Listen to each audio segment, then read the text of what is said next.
भंडार भरपूर है महाराज सत्राजित का, बड़ा सुंदर भाव। और जब द्वारकाधीश के पास महाराज सत्राजित पहुंचे ना,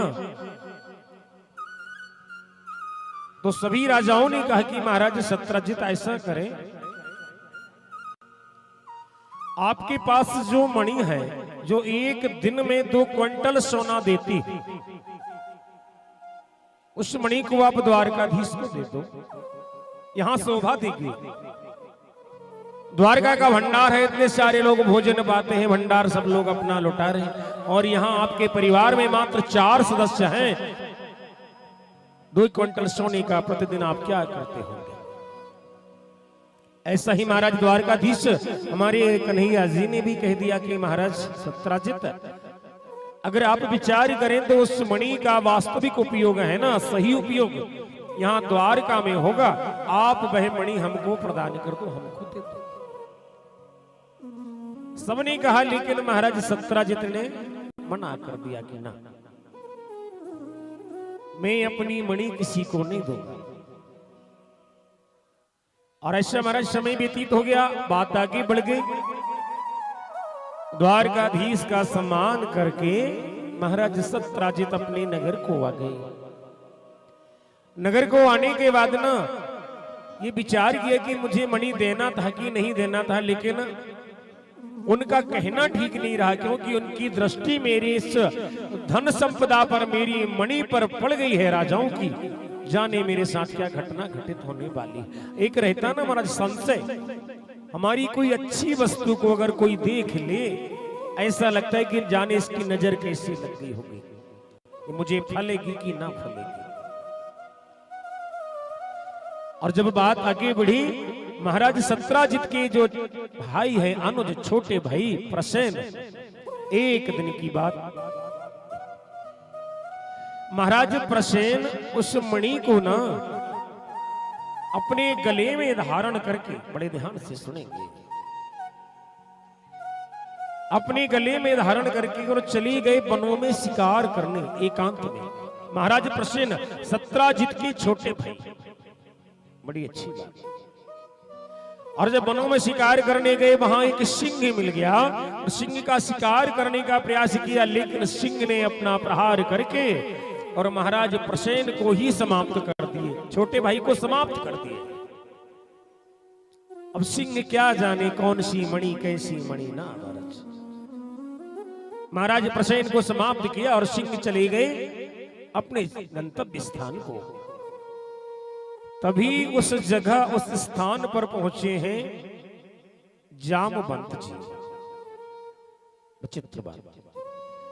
और जामवंत जी जब पहुंचे ना, तो देखा कि वहां पर प्रसेन जो समाप्त हो चुके हैं, और पड़ी हुई है एक मणि जो इतनी प्रज्वलित हो रही है, ऐसी चमक रही है कि महाराज जामवंत जी ने देखकर उसको उठा लिया और ले गए अपनी गुफा में, ले जाकर दे दी अपनी पुत्री जामवती को। सुंदर विषय। जामवती जी उस मणि से खेलती हैं, अपने हाथों में लिए। उनको याद नहीं कि यह मणि अगर इसका पूजन किया जाए तो 2 क्विंटल सोना एक दिन में ये प्रदान कर सकती है, ऐसा सामर्थ्य है। और इधर द्वारिका में चारों ओर यह बात फैल गई कि महाराज सत्राजित के जो छोटे भाई हैं प्रसेन, द्वारिकाधीश श्री कृष्ण ने प्रसेन का वध करके, प्रसेन के साथ धोखा करके उनको मृत्यु के घाट उतार दिया और मणि अपने पास से रख ली। भगवान पर ये कलंक लग गया, क्योंकि उसको मांगी थी भगवान ने। और कलंक क्यों लगा जानते? आज भी अगर हम चौथ का चंद्रमा सीधे सीधे आंखों से देखते हैं, चौथ का चंद्रमा, उस व्यक्ति पर कलंक लगने का पूरा पूरा संभावना बन जाती है महाराज। देखते ना माताएं बहनी करवा चौथ पर देखते हैं तो एक कोई छलनी लेकर देखते, सीधे सीधे नहीं देखते। भगवान पर ये कलंक लग गया। लोगों ने कहा भगवान आपने प्रसेन का वध किया, लोग ऐसी बातें करते हैं। हमारे कन्हैया जी बोले मैंने तो ऐसा नहीं किया और मुझे पक्का पता है कि मैं नहीं कर सकता, लेकिन जिसने भी किया और जो नगर में बातें चल रही ना, इस कलंक को जरूर मैं मिटा दूंगा, इस कलंक को मिटाऊंगा। हमारे कन्हैया जी नंद बाबा से मिले कि पिताजी महाराज मुझे इस कलंक को मिटाना है, क्या करें? गर्गाचार्य जी से मिले और सबको यह कहकर द्वारका से निकल गए कि जब तक मैं उस मणि को लेकर ना आ जाऊंगा ना, ये कलंक ना मिटा दूंगा, तब तक मैं द्वारका लौटकर आऊंगा नहीं। क्या बात है, बोलिए द्वारकाधीश भगवान की जय हो। तब तक मैं द्वारका लौटकर नहीं आऊंगा। और महाराज ऐसे ही हुआ, भगवान निकले ना मणि ढूंढने के लिए, बड़े गहरे वनों में चली गई। गहन वनों में जाकर देखा कि जहां सिंह ने प्रसेन महाराज का वध किया था ना, सिंह ने, वहां कुछ सिंह के चरणों के पैरों के निशान है।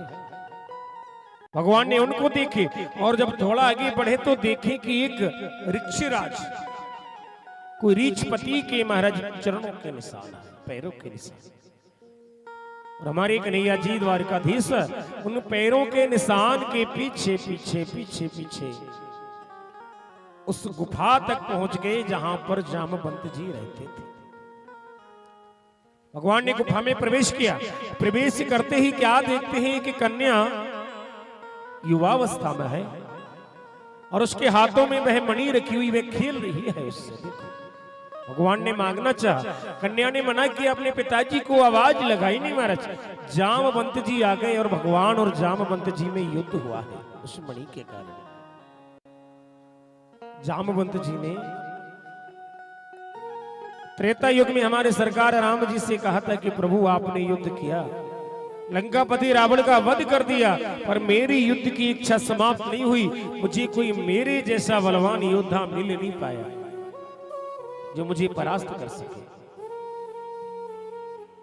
भगवान ने कहा तुम्हारी ये मनोकामना जल्दी पूर्ण होगी, त्रेता युग के बाद द्वापर में। और आज भगवान ने जामवंत जी को जब युद्ध में परास्त किया तो वह जान गए, समझ गए